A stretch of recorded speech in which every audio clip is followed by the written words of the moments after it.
Good morning. Wonderful to see such a great turnout here this morning. My name is Scott Hofer. I'm director of the Center on Aging. Welcome to our Center on Aging Colloquium series on optimizing aging and health, having to do with research methods as well as applications. It is my pleasure to introduce Michael Ross to you today. And I'll start just by reading a brief bio that he sent us. Michael Ross is a distinguished professor emeritus in the Department of Psychology at the University of Waterloo, where he was faculty member for over 40 years. Trained as a social psychologist, Ross suffers from a form of project deficit disorder, which has led him to conduct research on a wide variety of topics. As he entered old age, Ross became interested in understanding his new in-group. He has conducted research on memory and changes in affect accompanying normal aging. He stumbled into the area of consumer fraud totally by chance. Well, I had to investigate a little bit about your project deficit disorder. I suffer from a bit of that myself, and it's a lot of fun. So I reviewed a few of his recent papers. One was on autobiographical recall, on the age positivity effect, the finding that older adults tend to report more positive, tend to recall more positive experiences. He found that it lied more in the appraisal of the events than on the actual age changes in recall. He wrote a recent paper with, I think, one of his graduate students on why women apologize more than men. And I didn't read the paper, so I hope we might ask him that question later and get the answer to that. There's also a very interesting paper on the value of remorse, having to do with saying you're sorry to the police officer gives you lower fines on your traffic tickets and other things. So lots and lots of interesting topics. Today's topic, he's going to speak about why there is no compelling evidence that older adults are disproportionately victimized by consumer fraud. Very interesting topic. Michael, thank you so much for joining us today.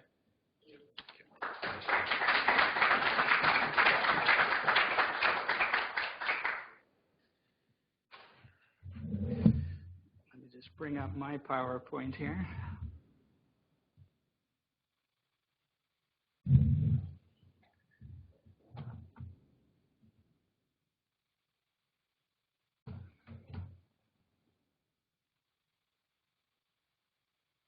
Yeah, okay. Just yesterday, there was an article in the online Globe and Mail, and the headline was, why are seniors such easy marks for scammers? Now, this question is sort of like the question, have you stopped beating your wife? It presumes. And it presumes that older adults are easy marks for scammers. And then the interview, and it was an interview with some expert, went on to describe various reasons why older adults are easy marks for scammers, but never made a strong case for the fact that older adults indeed are. What is the prevalence of fraud, consumer fraud, among older adults? So that's what my focus is today. I'm asking a prior question. First, we need to define what consumer fraud is. And I want to be very clear on saying what it is and what it isn't. Consumer fraud occurs when salespersons deliberately misrepresent various things, including the monetary benefits, advantages, or availability of products and services, or charge for products and services not purchased. So examples would be you're charged for internet services that you didn't ask for. You're charged for car repairs that are totally unnecessary, that sort of thing. It's important when you're talking about consumer fraud and older persons to distinguish it from elder abuse. I am not talking about elder abuse. Elder abuse is typically committed by friends and family members of the senior in question. And it can involve physical abuse, psychological abuse, as well as financial abuse. When it involves financial abuse, it's often people that the person has handed his or her financial affairs over to and given power of attorney. So that's elder abuse, by friends continuing and not necessarily just financial. Consumer fraud, on the other hand, is typically almost exclusively by strangers who approach you out of the blue and offer to give you a good deal on something. Crime rates overall have been decreasing in this country and in the US and in most developed countries.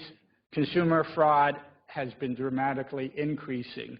It's always hard actually to document these things and say these things, but it seems to be true. I would question how much of an increase perhaps, but it does seem to be the case that it's increasing. And in surveys at least, about 11% of US adults report that they have experienced consumer fraud in the last year. And again, you can take these kinds of estimates with something of a grain of salt, but it seems to cost a lot. And the estimate in the US is that $40 to $50 billion are lost through consumer fraud per year. Okay, so even if you have it, it's a lot of money. Now, the conventional wisdom is that consumer fraud is more prevalent among older persons, and this is a conventional wisdom that is broadcast by a lot of different organizations that are good organizations and care about seniors.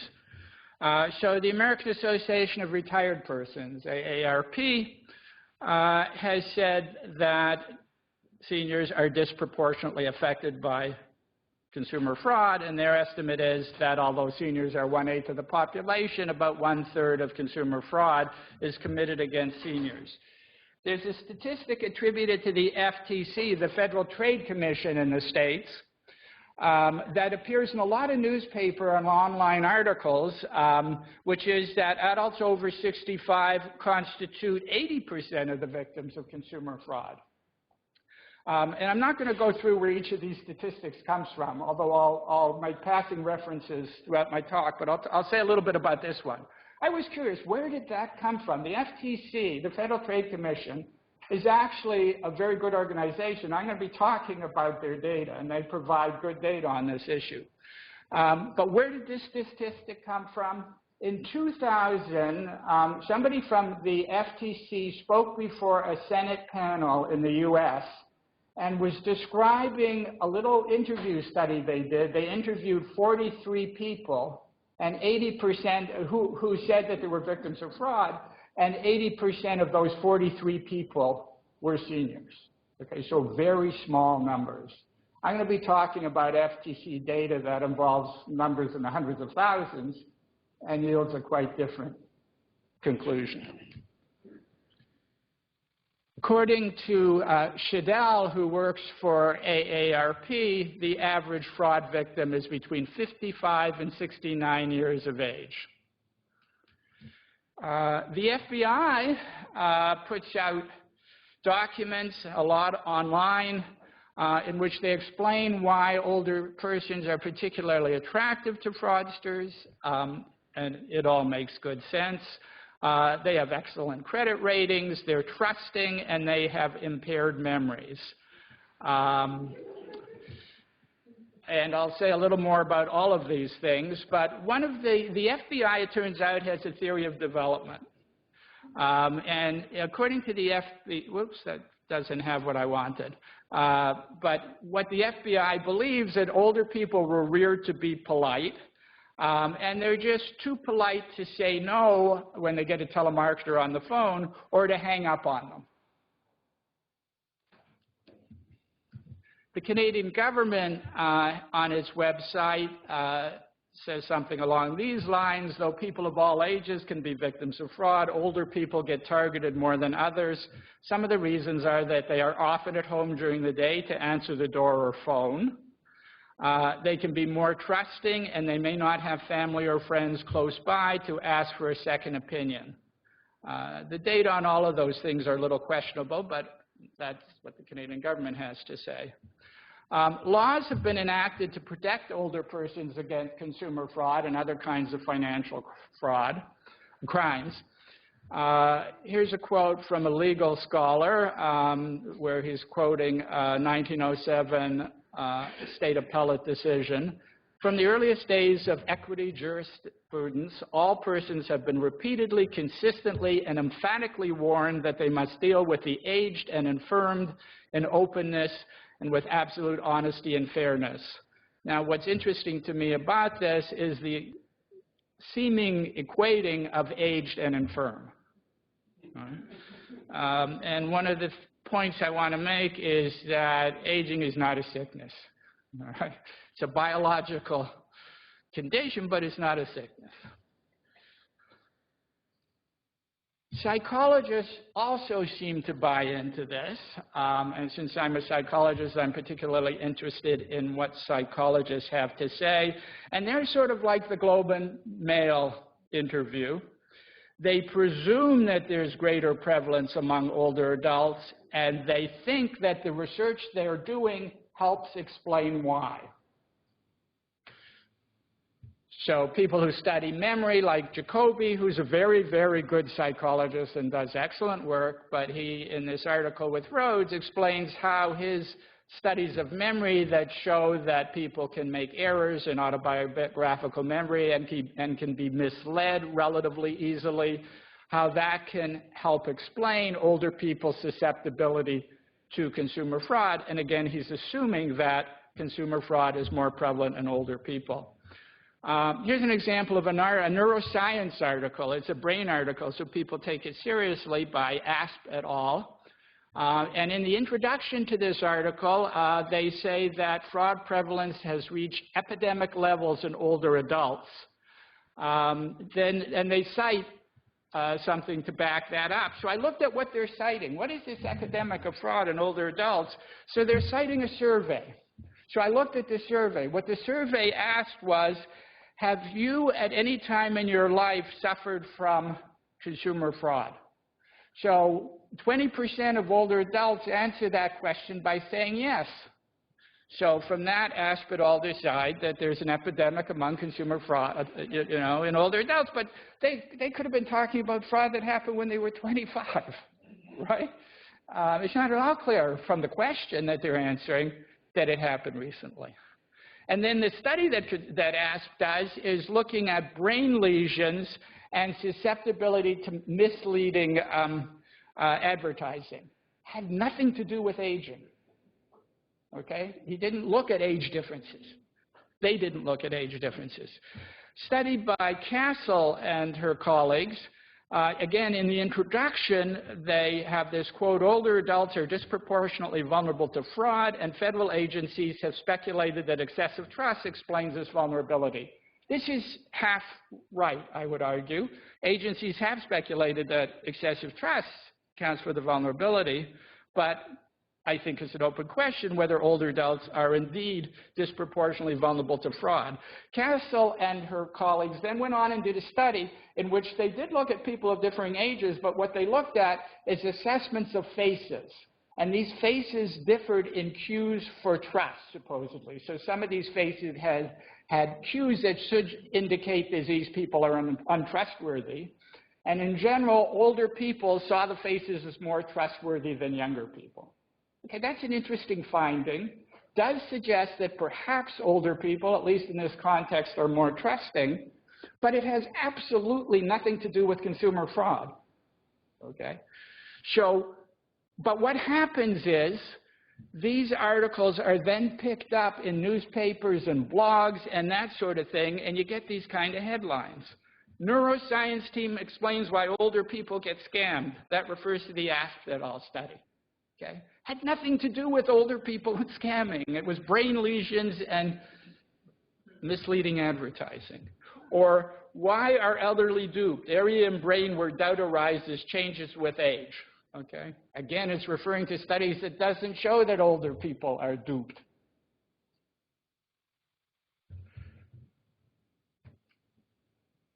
Oh, let me just not go so quickly by that. Well, what happens if you look at research conducted largely by neuroscientists and psychologists on aging? Do you find that there's evidence that older people might be more vulnerable to consumer fraud? The answer is yeah. There are actually quite a few reasons to suggest that older persons might be more vulnerable to consumer fraud. I'm going the wrong direction. One is memory decline. So that in these studies, in these lab studies, I should indicate, so these are not, for the most part, studies done in everyday life.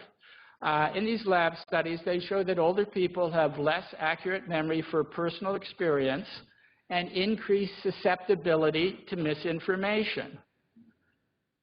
Then AARP and the FBI and others refer to these studies and they say, well, then older adults might be more accepting of false claims such as you forgot to pay me. You know, well, if their memory for personal experience is less accurate, if they tend to forget things, well, maybe. And the FBI uses this research. So they're actually, I mean, psychologists at some level should be pleased with the extent that somebody's paying attention to their research, I guess. The FBI uses this research to say, look, older people's memories are declining, and they are. I mean, this research is good research. It's showing that, at least in the lab, they are. Fraudsters feel safer targeting older targets because they expect them to be poor witnesses. Speed of processing. Cognitive processing is slower in older adults. There are a lot of studies that show this, and most older adults would nod their heads and agree with that. And what the FBI says is, look, again, points to this research and says fraudsters press their targets to act quickly. You think, you know, we're all familiar with this sort of thing. You got to act now or the offer will go away. And maybe if they press older persons to act quickly because their cognitive processing is a little slower, and we're talking microseconds in the lab, by the way, is a little slower, maybe they won't have time to think it through and to think about the possibility that this might be a scam. And so they'll go along with it. Cognitive abilities. We know that abstract reasoning and novel problem solving peaks at about 30 and then declines across the lifespan. So these things don't suddenly drop off in old age. It's, you know, bad news after 30, actually, for this stuff. It's a very gradual decline. Acquired knowledge, things you've learned, tend to increase across the lifespan, but decline after about age 60. So if you think about it, then, you know, if after age 65, let's say, your reasoning has gone down, your reasoning possibility has gone down, your acquired knowledge is declining, maybe that makes you more vulnerable to scams. Certainly people have argued that. Then you've got mild cognitive impairment. So if people who suffer from older people who suffer from mild cognitive impairment that is accompanied by memory loss or some memory loss, show reductions in arithmetic and financial skills, such as managing checkbooks and understanding bills. This is very applied research, so they're actually getting them to do this kind of thing. And they're showing that, indeed, ability to do things like manage checkbooks and understand bills declines. The prevalence in older populations of this form of mild cognitive impairment is 3 to 5%, according to estimates. So possibly, these individuals might be more vulnerable to scammers. Then you get emotional selectivity, and Scott mentioned one of the studies that I had done along these lines, that older people, and there's now pretty good evidence for this, that at least older people in Western cultures, it's not clear how well it translates to Eastern cultures. Older people in Western cultures seem to be motivated to avoid negative emotions. They want to maintain positive emotions. And if you think about possibly being the victim of fraud, often it's ambiguous. You know, was that fraud or was it incompetence? I mean, maybe he was just bad at, the salesperson was bad at what he was doing. He wasn't a good investor. Maybe I misunderstood. You know, it's not, things don't have a tag that says fraud. You've got to make the inference that this was fraudulent. And it can be, it can make you feel badly, arouse negative emotions to think that you've been a victim of fraud. It makes you feel gullible. And if you're an old person, it makes you feel like, oh, geez, I'm old. I'm one of those gullible old guys. Right? And it makes you feel really stupid. So older people in particular who want to maintain positive emotions might be inclined to decide if it's ambiguous, it wasn't fraud. He tried his best, but he lost my money. Trust, we keep hearing about trust. Older adults seem to be more trusting. I referred to this Castle study before. AARP, the Canadian Anti-Fraud Center, and as we'll see, the FBI argue that that's why older people are more susceptible to fraud. Oops, sorry. Let me just go back here.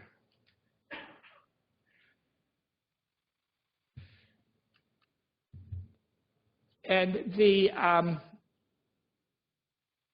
argument that older people are more susceptible to, more trusting and therefore more susceptible to fraud is probably the one you hear most frequently from AARP, CARP, the Canadian Association of Retired Persons, the FBI, and so on. Memory comes up, other things come up, but trust is probably the biggie.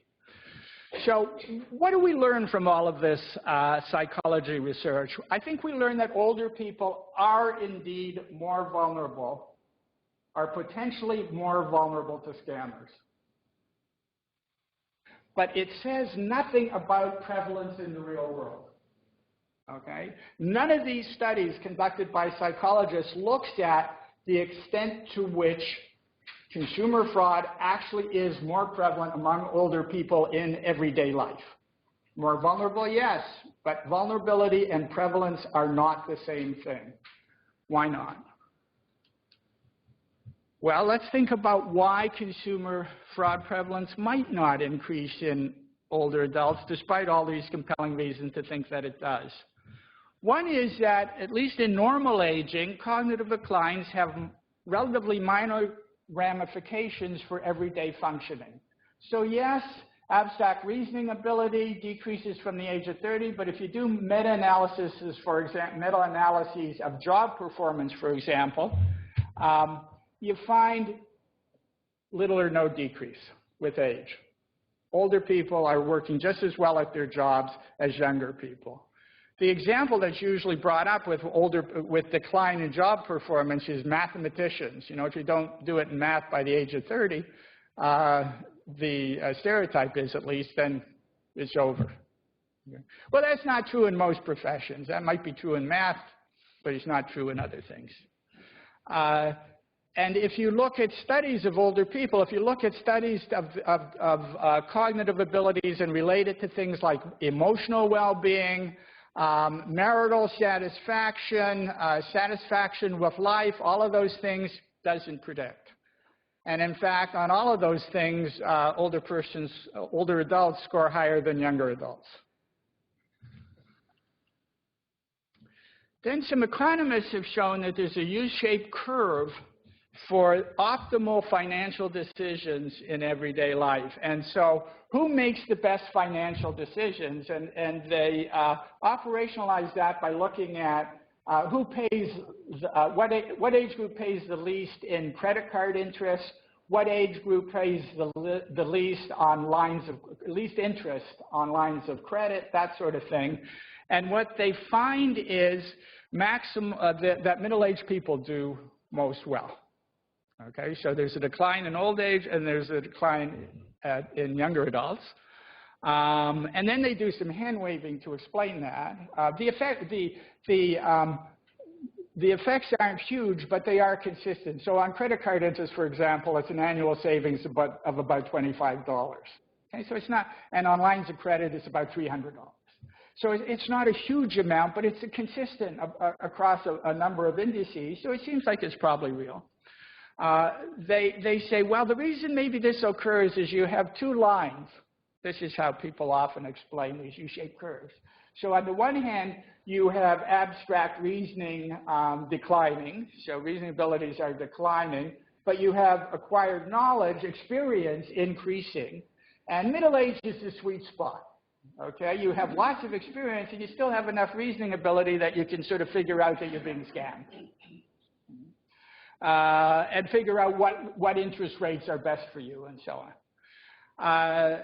So from this, you might conclude then that middle-aged people are least likely to be scammed, and older people and younger people are relatively speaking more likely. But it's, you know, you could argue, well, maybe abstract reasoning ability isn't all that important when it comes to detecting scams. Usually they're not all that complicated. All you have to figure out is, this is too good to be true, you know, or this reminds me of something I felt for when I was younger, right? So maybe experience counts more for detecting scams than reasoning ability, possibly. Then there's evidence, older people at least claim in surveys that they are less risk averse than younger adults report.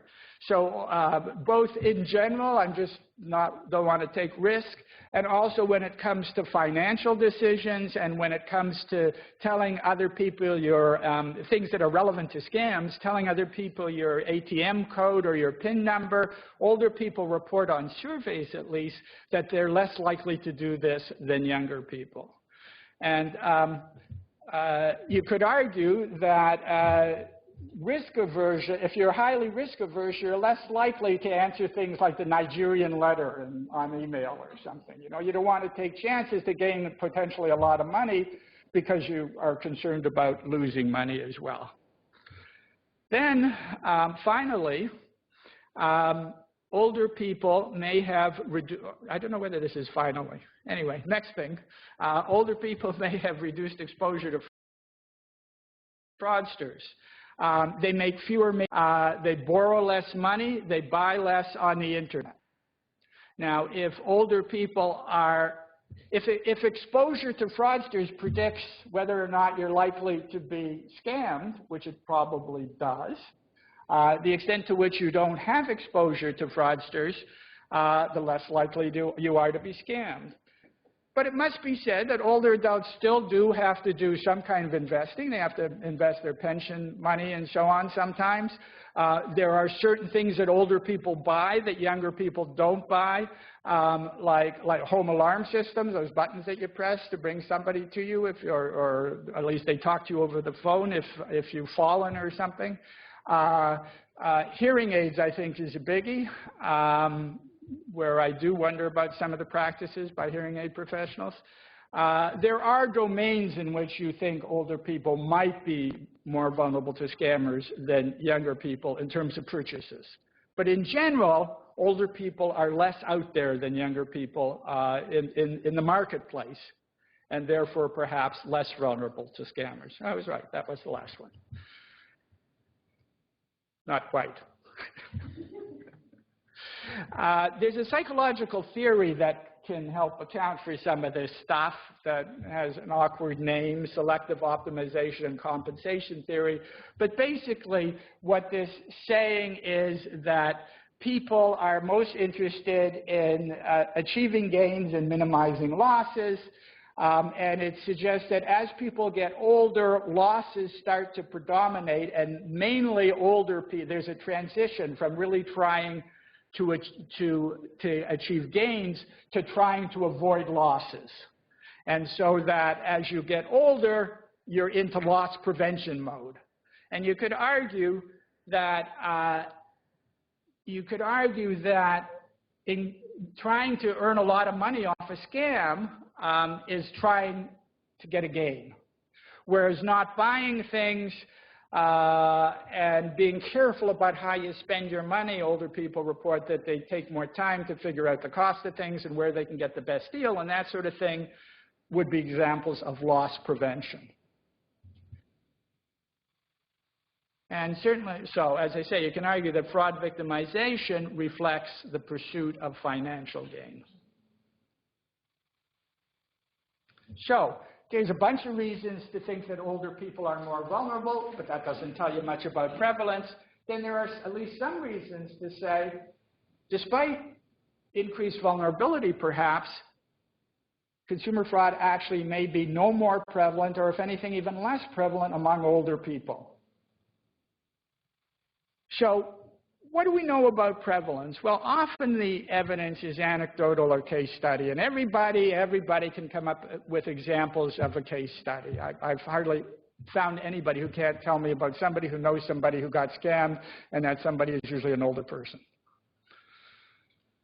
Here's an example of an article that appeared in the Toronto Star in which seniors were allegedly targeted by a home renovation scheme. And of course, these articles are always accompanied by a picture of a senior. So this is what they look like. So this person is allegedly, you would think in reading the article, a victim of a home renovation scheme. Except look carefully at that picture. Can you see there's an oddity in that picture? Can you see what it is?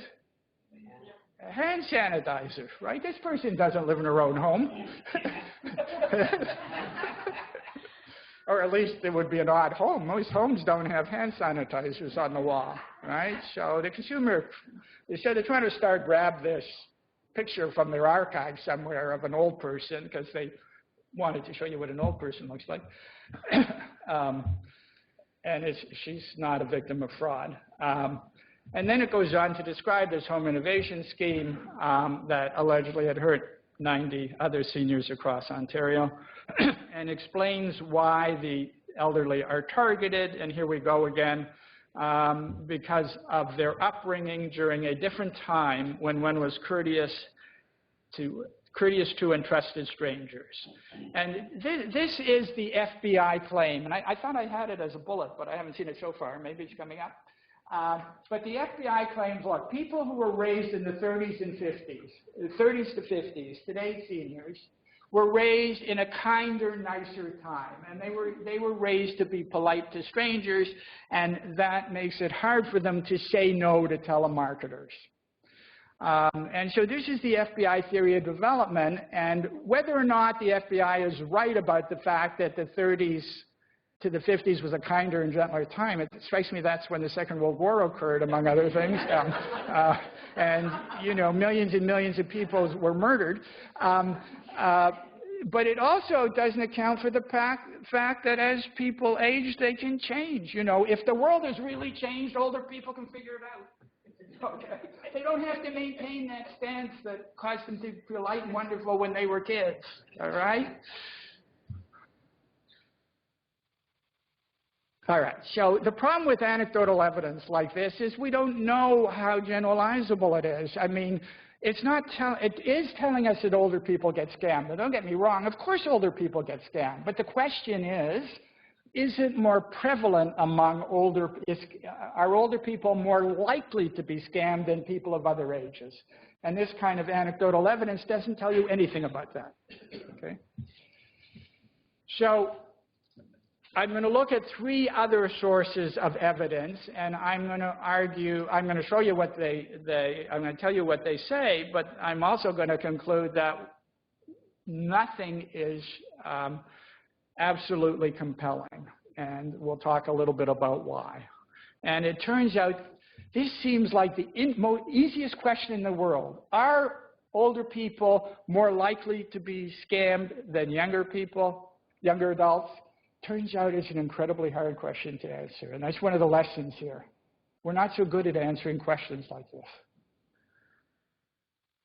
So the representative surveys of the general population is one thing I'm going to talk about. Then I'm going to talk about fraud complaints data. So this is complaints to organizations like the Federal Trade Commission, Better Business Bureaus, the police, the FBI, and so on. And then I'm going to talk about surveys of known fraud victims. So this is surveys of people like those 43 people that I described earlier who have reported that they've been victimized by fraud or are on lists obtained from fraudsters that say that these are that have a list of people they have victimized. Representative surveys. At the time we did the review a couple of years ago, there were 9 of them that we could find. They vary in quality and size, and they've been done since the early 90s. From my perspective, the best conducted studies, and some of the largest, were conducted by the Federal Trade Commission in the United States. And so a representative survey would be a random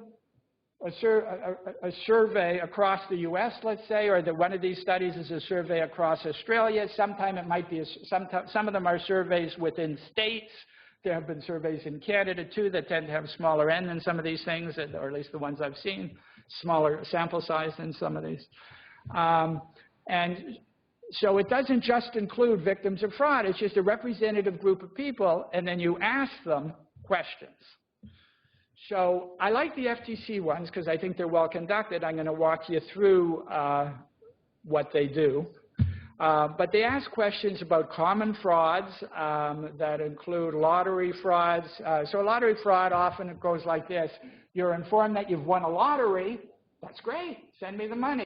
Before you get the money, you have to send us $100 or $200 or something, right? And as soon as we get that money, we'll send, that's for administrative costs and whatever. And so you send them the $100, $200, you never see the money. And credit card insurance, we're going to insure you for credit card losses, unauthorized billing. Work-at-home programs are where they tell you you're going to make a lot of money doing this from your own home, and you make very little, car repair, weight loss, and so on. What I like about the FTC is that they're large sample sizes. They have a one-year focus, so they're only asking about the last year, which should ease the memory burden. Some of these studies ask about the last 5 years.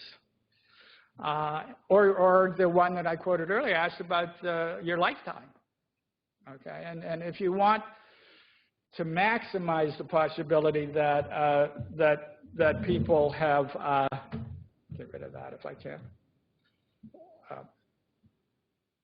Maximize the possibility that people are actually recalling someone accurately, shorten the focus, so 1 year. Then also, the FTC doesn't ask people whether they experience consumer fraud. And that's good because, as I said earlier, maybe older people are less inclined to define something as consumer fraud. So an older person or younger person could have the same experience. Maybe the younger person calls it consumer fraud, the older person doesn't, because the older person wants to maintain positive affect. So it's better if somebody like the FTC, their researchers, apply the same definitions to all instances, and they decide whether it was consumer fraud or not. It's not perfect, but I think it's better than allowing people to make individual decisions. So let's do an example here. So this is diet questions. I use diet questions because people gave me trouble, at least initially in the review process, in terms of, well, we're not sure about diet, whether that belongs as a consumer fraud. And I think that the FTC does a pretty good job on this. So I'll give you this as an example. So in the past year, have you paid anyone for a product such as non-prescription drugs and so on, that the seller suggested or implied would help you lose a substantial amount of weight? So if you answer yes, you could answer no, and that's the end of the question. Note it hasn't called it a fraud or anything like that. If you answered yes, you're asked, did the seller suggest or imply that using this product would make it easy to lose weight? And you have to answer yes for it to qualify as fraud. And then did the seller suggest or imply that by using this product you would lose weight without exercise and or without reducing the amount you eat? Again, you have to respond yes. Which of the following best describes your experience in using the product? So lost about as much or more weight than I expected to lose, all the way to I did not use the product, or I lost no weight or gained weight. And so the FTC would conclude, and it's not going to be right all the time, but would conclude that you're a victim of diet fraud if you had answered yes to all those prior questions and then reported little or no weight loss. Okay. It didn't classify people as victims if they didn't use the product, obviously, and it ignored exercise equipment. So you could buy, as most of us have done, buy exercise equipment and not use it, and that wasn't qualified as a scam. If it's just in your basement and you don't use it, that's your problem. So here's the FTC findings for in the representative survey for the year 2013, and these results replicate in the other 9 surveys.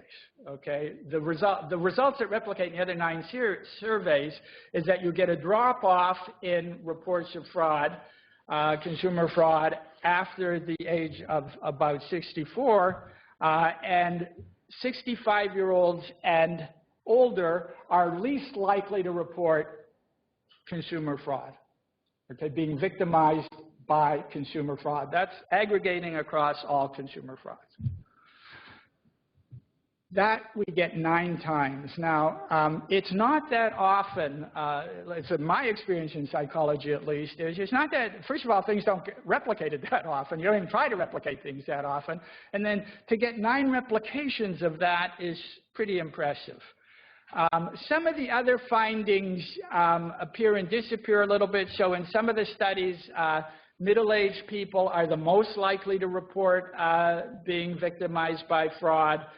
The results, by the way, are statistically significant for those of you who are concerned about stats tests. So 65 and older are significantly less than the 45 to 54-year-old age group. Not all surveys show that the 45 to 54-year-old age group is the highest. It can differ across surveys. But what all 9 surveys show is the lowest, and it's significantly lower than middle age group is the 65 and older. They're least likely to report fraud. Okay, so on the other hand, you say, oh, that's kind of interesting. But there are problems. And the main problem is that all surveys, even the best conducted ones, and the FTC ones are good, okay? I mean, they're well done. They're well conducted. Depend on self-reports. And anything that depends on self-reports can potentially be problematic. It is at least possible that older adults are less likely to report, that older adults actually are victimized more, but are less likely to report it because they're unaware that they were victimized, they forget that they are victimized, or they don't want to admit being defrauded because it makes them appear like the gullible elderly and stupid, and they just don't want to look that way, even though it's an anonymous response to a survey. It is the case that consumers are often unaware that they've been defrauded. So the FTC finds that when they phone people up and tell them that there have been fraudulent charges on credit card bills or on phone bills, people are often unaware of them. Older people are not especially unaware of it. Everybody's unaware of it. They pay their credit card bills. They pay their phone bills. They don't notice that there's 1 or 2 funny charges on there necessarily. My favorite example of this is prosecutors called victims to tell them that they had been involved in telemarketing scams, and what the AARP reports is that many of the victims, if not most, continued to believe that they had not been defrauded. Rather, many believed that they would have received their prize or vacation or car if only the Attorney General or U.S. Attorney had not closed down the telemarketers' business. So the problem wasn't that the telemarketers were thieves, it was that the damn Attorney General close them down. So yes, people are often ignorant of the fact they were defrauded, which suggests that the amount of fraud being reported on these surveys is lower than it should be. But there's no evidence yet that older people are particularly likely to be unaware. So let's turn next to complaint agencies. And one advantage of complaint data is that if it's self-report complaint data, so if it's people reporting to the police or the Better Business Bureau and calling them up and saying, you know, I have been defrauded, you don't have the time gap that you have in surveys. So usually, you know, and I can't prove this, but this is my intuition, is that if you're going to make that phone call, it's shortly after you believe you have been defrauded. It's not a year later, the way these surveys often are. Okay, so there's probably less memory problem associated with this. And then if it's if your name appeared on a list of fraudsters and the police have that list and the fraudsters claim that they defrauded you, then there's no memory problem at all, except possibly for the fraudsters. But you could argue that the fraudsters' lists are potentially more reliable than people's own memories, even though you don't usually think of fraudsters as being particularly reliable. The best source of complaint data is the Federal Trade Commission's Consumer Sentinel Network, because it's huge. Okay, we have similar kinds of complaint data in Canada, and you find similar kinds of things to what you find on the FTC. But I like the FTC data because it's the sample size is so large. Because it's gathering complaints from its own records as well as from all these different agencies. And it includes, by the way, Canadian Better Business Bureau data too. And then, so these complaints come in, and then the FTC categorizes them as involving fraud or not. So again, it's not the individual. So you could be complaining about ill treatment by some salesperson or something, but the FTC could decide that it's not fraud. So what do you find if you look at their data? So here are their data. It's a lot of numbers for 2010, 2011, and 2012, which were the three most recent years when we looked at this. And the FTC, by the way, turned their data over to us. So we could play with it and do data analyses on it, which we did. So that was very nice. And what you see here is the same thing that you see in the surveys, that is that if you look at, let's say, 60 and above, in each year, in 2010, 2011, and 2012, people in those age groups were the least likely to report to police, to report to Better Business Bureaus, to report to the FTC, and so on, that they had received, had been victimized by fraud. Again, that categorization of fraud is based on the FTC coding. But you can see, for example, in 2007, it's 7%, and were between 60 and 69, and 8% of the complaints were 70 and older. Okay, so the data look very much like the survey data. And in these data, it does look like middle-aged people are the most likely to experience consumer fraud, or at least to report consumer fraud. And we did analyses that took into account the proportion of the population of each age group, and we computed odds ratios. And older people are significantly less likely to report fraud than middle-aged people. And younger adults are non-significantly less likely to report fraud than middle-aged people. Okay, so in these data, at least, middle-aged people are the highest. Older people are the lowest, and younger adults are somewhere in between. By younger adults, I mean 20 to 40 age group. I'm not counting the 19 and under, which are even lower than older adults. Okay? Oh, looking at what the nature of the complaint was, so this was an analysis we did, and we're stuck with their data, so it's kind of rudimentary, but we could look at whether people were complaining about internet, things that happen on the internet, or telemarketing. And what you can see is, and we also included mobile or cell, and what you can see is that most of the complaints from younger people were based on transactions over the internet, and most of the complaints from older people, especially the 70-year-old and older group, were telemarketing. Okay. Well, complaint research also has its problems. One is that the FTC doesn't verify consumers' complaints, so you have to believe them that this really happened, and you have to believe what they say in terms of their financial loss. Also, they don't analyze the reliability of their fraud versus non-fraud coding, so we don't know how good a coding system that is, although we redid it. So we took their data and coded it as fraud versus non-fraud, assessed reliability, and our coding was highly reliable, and we find the same things they do. So I'm not sure that that's an issue, but they don't do it. Unfortunately, many people didn't say what their age was, so you couldn't analyze for age amongst those people. I don't know whether you saw on the bottom of the table, I said how many people reported age or didn't report age. Also, most fraud victims don't report to complaint agencies. So at least if you look at representative surveys that ask people, when the people say, yeah, I experienced fraud, and then you ask them, well, did you report it to the police or Better Business Bureaus or some other agency? Fewer than 20% say that they report to complaint agencies. So it's not a representative sample.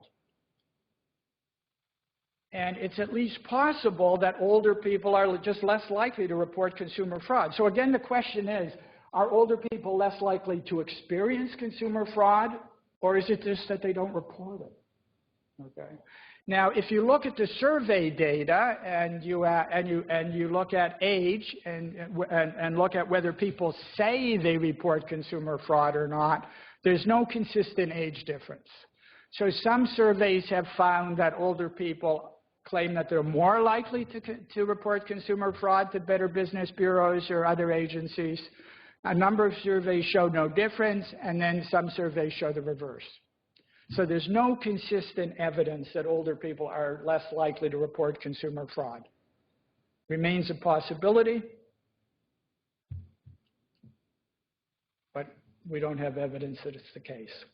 The last set of data concerns victim lists. So again, these are these lists of people who either have reported that they were victimized by crimes or are on fraudsters' lists. And some of these data sets are combinations of both.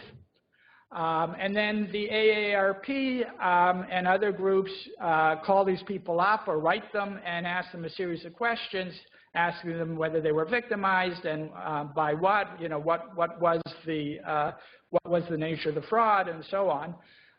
You can see that these surveys tend to be relatively small compared to the other ones. The complaint data was hundreds of thousands. The FTC surveys were 3,000.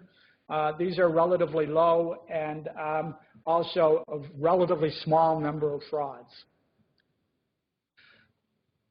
What you find when you look at these is that there's age differences in the distribution of frauds. And so the Ross and Smith, Ross is no relative of mine that I know of. Ross and Smith found that online transactions, so internet transactions, were the examples of fraud most quoted by younger adults, the youngest adults, then dating scams, presumably these are divorce in middle age, and advanced fee frauds in older age. So that's like paying the $100 to win the lottery, to get your lottery money, and then not getting it. The victimless surveys have their own set of shortcomings, and I would argue they have greater shortcomings than the rest of it, but they all are somewhat problematic. Fewer than 20% of victims report fraud to legal authorities. Oh, you say, but what about those lists that you got from fraudsters? That's got to be the best data set ever. And it would be really good if you could find those people. But people have trouble locating and interviewing the people on the list. In the AARP surveys, 40% or fewer, and often it's quite a bit lower than 40% of people on the original lists were contacted and completed the surveys. In the Ross and Smith study, which was a male, the AARP studies are phone, it's even lower. So you start off with 20% of the people, and then you're able to get only a very small section of those, right? So it's not at all representative. Well, what about ease of contact? So when AAR people can get people, are they more likely to get older people in? Well, the FBI and other people think older people are home all the time. We know that's not true, right? But maybe it is possible that older people are easier to get. and more likely to answer the survey if they do get them, because they're so polite and nice. We don't know, all right? There's no data on that. We don't know, okay? But so our older, of course, if the older people have died since the fraud happened, then they're harder to get. But the answer is we don't know, okay? So we argue that these studies provide little information about age differences overall because you've got highly selective samples and a low number of frauds. One of the AARP studies, one of the statistics that I quoted at the beginning from the AARP said that although old people constitute 1/8 of the population, they're 1/3 the victims of fraud, okay? And that was based on one of these victimless studies that the AARP did. And it was a study of telemarketing fraud. Well, we know that older people are more likely to be victimized by telemarketing fraud, or report they are anyway, than younger people, whereas younger people are more likely to be victimized by internet fraud, right? So if you do a study of telemarketing fraud, yes, you're going to get a disproportionate number of older people saying they were defrauded. On the other hand, if you did it of internet fraud, you'd get a hugely disproportionate number of younger adults saying they did the fraud. So it depends what you're studying. You can't draw general conclusions. Okay, so summary. Representative surveys, consumer fraud decreases. You see a similar decline in the complaint data. Is it just due to differential internet usage? Surely that's a part of it. But those surveys, if you looked at the data on those surveys, the surveys showing that older people report being less likely to be victimized by fraud started in the early 90s, okay? And that same finding has occurred through the last several decades. So those initial surveys in which older people reported that they were less likely to be victimized by fraud were before everybody was buying, or younger adults anyway, were buying things on the internet and being defrauded on the internet. Okay, so I don't think it's just the internet, but that's part of the story for sure. The other thing you should know is that older people are less likely to be victims of all sorts of crimes. Okay, they're less likely to be victims of things like purse snatch. You think purse snatch, you think old lady, grab purses. No, most purse snatches are from younger adults.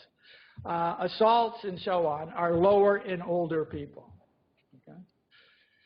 So all of these things may reflect behavioral choices and lifestyle changes. With consumer fraud, it might be because they're buying less. With the burglaries and purse snatches, it might be because older people are going out less. If you look at older people who do go out a lot at night, they experience crime. So it's nothing special about older people somehow being supermen and fighting off the purse snatcher. They're less likely to be exposed to purse snatchers if they leave their purses at home and themselves at home. Okay, but all of the evidence on consumer fraud, as I say, is suspect. So here's my bottom line, our bottom line. Although it's premature to conclude that consumer fraud is less prevalent among older adults, it's premature because I don't have totally compelling data. All the data has its problems. But it's also premature to conclude that consumer fraud is more prevalent, and that's the point I want to make here. So why do we think it is more prevalent, given that the data doesn't seem to support that? Well, you got psychologists involved. Their research and speculation showing that older people are more vulnerable. You got the victimless studies, and that's what's often cited in newspapers and by the AARP, and I would argue they don't tell you anything about prevalence overall, given the nature of the samples. You got the old age stereotype, which suggests that old people are gullible and weak and likely to be susceptible to this kind of thing. But here's the thing. Here's the thing that I think is really what does it. We keep wanting to move off stage. Here's the thing that really does it. Consumer fraud is the most common crime involving older persons. But that doesn't mean that it's especially common. The thing is that older people don't tend to be victims of other kinds of crimes, okay? So that if you take a younger adult is as likely to be victimized by assault as she is by consumer fraud, where an older adult is twice as likely to be victimized by consumer fraud as she is by assault, okay? So that when we hear about crimes committed against older people, it often is consumer fraud. So it seems like it's epidemic. When we hear about crimes committed against younger people, it could be assault, it could be burglary, or it could be consumer fraud. Now, in fact, it could be that younger adults experience consumer fraud more frequently than older adults. It's just that for older adults, it's about the only crime that they experience, not counting elder abuse and so on, okay? So it seems more common. So implications for psychology research, I'll just be 2 more minutes here, I'll wind up. One is, I think we really have to be clear on distinguishing vulnerability from prevalence, and what we study in the lab usually is vulnerability, and we should be careful about leaping to preference. And when we do that, if we insist on doing that leap to preference, I think we have to consider protective factors such as changes in goals and experience, which might offset some of these vulnerability factors like declining memory, and then really dull, boring things like older adults have less money and have all the furniture they need and have bought their house and so on, and so they're not spending money. It's not the kind of thing psychologists are interested in, but it can affect behavior in the real world and can affect the experience of older people. And then I want to suggest that psychologists need to be careful about their speculation. Often we write introductions of articles in which we want to make the case that what we're doing has real-world relevance. Okay? And so we say this could explain why older adults are more vulnerable to scams. The problem is that other people looking at our studies and newspapers and so on focus more on the speculations, which we know are just speculations, but they see that as the main part of the main importance of the study. And I think that we have to be careful that what we're not appearing to do is lend scientific credence to a negative stereotype of older people, especially gullible. Psychologists didn't create that stereotype. It's going to be there if there never was a psychologist. But I think we want to avoid appearing to give scientific credence when in fact our data don't speak to this at all. And let me finally suggest social policy implications of what we found. One is, I suggest there's no need to enact special legislation to protect older people from consumer fraud. In Canada, we haven't particularly. In Canada, the focus is more on elder abuse. But in the US, there are 14 states that have passed laws that impose heavier penalties if crimes are committed against older persons. I think at least with respect to consumer fraud, there's no need to do that. And what we should be doing is offer improved and equal protection to consumers of all ages. What I haven't been talking about, however, is people with severe cognitive impairments, because I don't have time in this talk, but they may be particularly vulnerable, and they should receive protection. They're not appearing in the surveys. They're probably not appearing in the complaint data. But they're not going to have a huge effect on prevalence rates, which is what my focus is here. And they're not going to have a huge effect on prevalence rates because they're such a small proportion of the older population. Okay, so my bottom line is don't treat all older people, so that yes, you should be concerned about dementia and take special care to protect older people with severe cognitive impairment from scammers, but don't treat all older people as if they have severe cognitive impairment.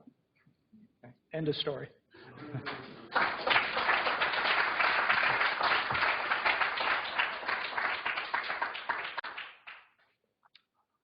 I'm happy to take questions. Yeah? Yeah, I agree with your basic questions about the way the data is collected and analyzed. Well, microphone. I agree with the way the questions about the data. I find that in a lot of things, not just the older seniors' problems. I used to do mathematics one time, misquoting statistics. But a couple of questions to bring up. You know, the question about older people are more trusting or nicer or more gullible. What about the other side of that story? Like, I wasn't born yesterday. I've heard car salesmen and politicians before. Yeah, or my father used to say, never mind what he's saying, just think about what's he up to now. Now that's older, cynical. And the other side of another version of that, some elders have more savings, and that makes them a target. But when I retired in '02, a few months I was home. I was sitting there in the chair after lunch one day, and they phoned me. And one guy first time I got a call, he knew I was retired, and he wanted to help me enjoy my retirement. Of course, he wanted my account numbers. How did he know I was retired?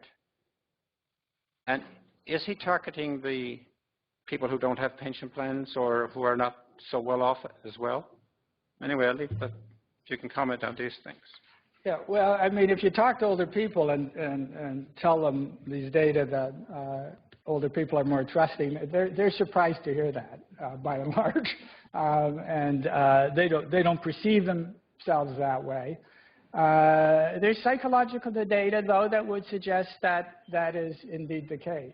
And there's some, and you know, I wonder if it is true. Let's say it's true, because the data suggests maybe it is. I sometimes think maybe they have grounds to be more trusting. That scammer that called you notwithstanding, I think people are often quite nice to older people.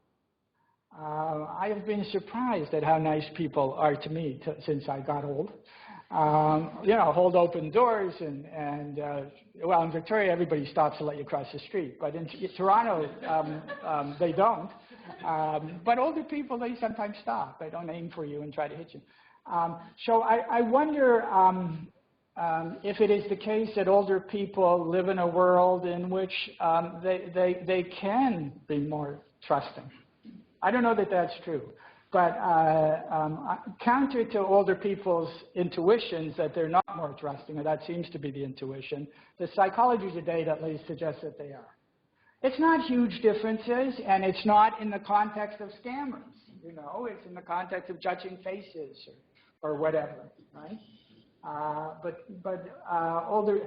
There's also survey data when you ask people the extent to which they trust people, their neighbors and people in their neighborhood, older people exhibit higher trust. Again, maybe because their neighbors are more trustworthy to them. I don't know. You know, obviously I can't answer with respect to the person who called you how he got your name or whatever, but I want to again bring out the fact you didn't fall for it, right? So you may have tried, and what percentage of older people fall for it, I don't know. Some will. You know, it's not that older people aren't scammed. It's just that the data are, of course they are. I'm not suggesting that older is wiser with respect to this. I'm suggesting it's more about lifestyle and behavior and changes and goals and so on. Older people are scammed. It's just that, that at least the data suggests they're not scammed more often than younger adults, and perhaps even less often. Yeah. I was just wondering about some of the scams. I find that older people aren't afraid to tell somebody they've been scammed. If you read the newspaper, that's mostly on elderly ladies got held up or elderly somebody did something. People in their 30s and 40s wouldn't report it because they'd be ashamed of it, or if they've been scammed, they wouldn't want to tell anybody. And I think that most of the elderly people aren't afraid to tell. And so it looks like they have been scammed more. Another thing that I can recall from my father, he always told me that nothing is for nothing. And if you believe that and work on it, I get the calls, as this gentleman says, almost twice a week I get a call from WestJet. They always have a $50,000 prize that I'm won, and And as he said, where did they get my number? I've got a cell phone. I don't even know what my number is because I never use it as for emergencies. But they know, and I get calls on it. Where do they get that? And what should we do when we are elderly to prevent or to stop these people? I've hung up on them, as many people do. I've said, tell me all about it, and I've kept them on the phone for 15 minutes before they get smart. And I ask them where they are living, and it's always Bangladesh or wherever, and you know that it's a scam. So again, you're not falling for it. The AARP advice, and I think it's good advice, is just hang up. As soon as they start into their spiel, hang up. I do that, but I still, WestJet phones at least every month or twice a month. Is it really WestJet? Pardon? Is it really WestJet? No, they don't, you look in the phone book, there is no phone number for WestJet. I don't I have a response for that. When I get a call from one of these scammers, I say, before this conversation can continue, I will need to have your credit card number. Or I say, City Morgue, your coffin won't be ready till Friday.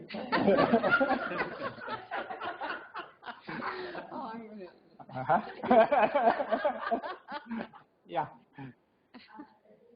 Could you speak into the mic?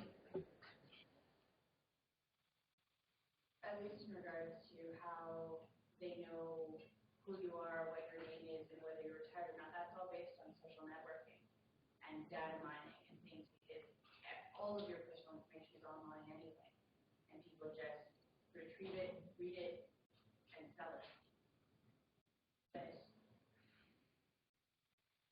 What did you say? Yeah, I was sort of interested in you talked about consumer fraud. Press the button. You said strangers approaching, but what about legitimate companies? And, we don't really have any consumer groups anymore. I was in a position to provide grants to them, top up to provincial money, and all that's gone now. It's been discontinued. We don't really have, so reporting fraud would be an issue because it's hard to know who to report to. And I've fought some consumer issues recently, and I know where to go. But I'm sure most people don't, and certainly seniors don't. The other thing is, regarding the savings, you talked about lifetime of accumulated wealth. Well, in actual fact, people can't save anymore. They're paying extortionate mortgage fees, and the taxes now are 45%, et cetera, et cetera. And we told every week that we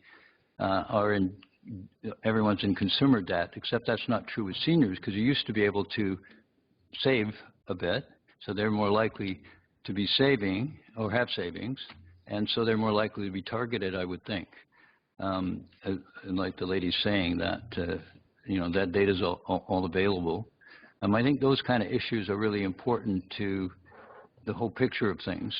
And I don't think we're really concentrating on the fact that many companies now are actually, with our deregulation and our amalgamation stuff, we don't have any consumer protection laws, we don't have any public utility laws, we don't have any antitrust laws. So that's all gone. And I think that's major factors in all this, what we're talking about in terms of trying to come up with any kind of findings that are legitimate. Anyway, I wonder if you could speak to... I think in terms of knowing who to report to, did you want to respond to that? Or? Okay, let me just quickly respond to part of it. That's one of the reasons people, only 20% or lower do report, right? And it's not just older persons. I mean, that's right. As far as I can tell, they're no less likely to report than people of other ages. But people don't know who to report to, and they think that if they do report, nothing will happen anyway. Like, right. What's the point? Right. And then, maybe there's some embarrassment about reporting, but mainly I think it's you don't know who to report to. And I mean, there is a Canadian Anti-Fraud Center. It's online. You can access it. There's the Better Business Bureau. There's your police department and so on. But I'm sure that's partly explains why apparently some 80% of people who have been victimized by fraud don't report it. Mm. Yeah. On a slightly different note, when you look in the media about elderly and fraud, it's usually an older woman. Is there any data on whether there's any, I don't believe there's any truth in that. It could be because women tend to live longer than men. But it does seem, is there any data related to who is the most likely of the people who have fraud? Yeah, I mean, I've looked at gender differences and things like the FTC complaint data and so on, and there's no difference. I don't think there's, I mean, there are data. I don't think there are good data. But if you look at the representative surveys and the FTC complaint data, gender differences do not jump out. I mean, there are more women. I mean, you know, women live longer. The women live longer, and there's no more than... Right, and you know, I think that part of the focus in newspapers and so on is, isn't this terrible, and the vulnerable elderly and something, and you know, and I suppose, according to stereotypes, I'm not sure it's true at all, who is the most vulnerable of the elderly? You know, well, some old lady, you know, probably in some assisted living setting like that picture that I showed, right? You know, I'm not sure all of them are so weak as is supposed, but I think that's the stereotype. Yeah. Just because I'm ornery when telemarketers call, I do actually look at the number afterwards, and you can see trends. And so when I've had about enough, I just report it to the Do Not Call Center in federal government. And I don't hear from them again, but they could change their number. But the other piece is, if they call in, is that pause before they, you know it's not your phone. It's coming and I India just press the something. button, hey, gone. The other thing was that, sure, internet for me is a waste of time because there's so much spam. But then, you know, if you go to Gmail, their filters are much, much larger, and you only have to report it once.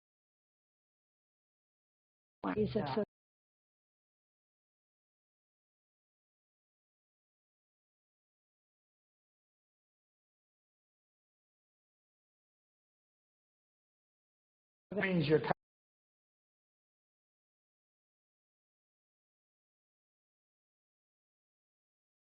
from what was like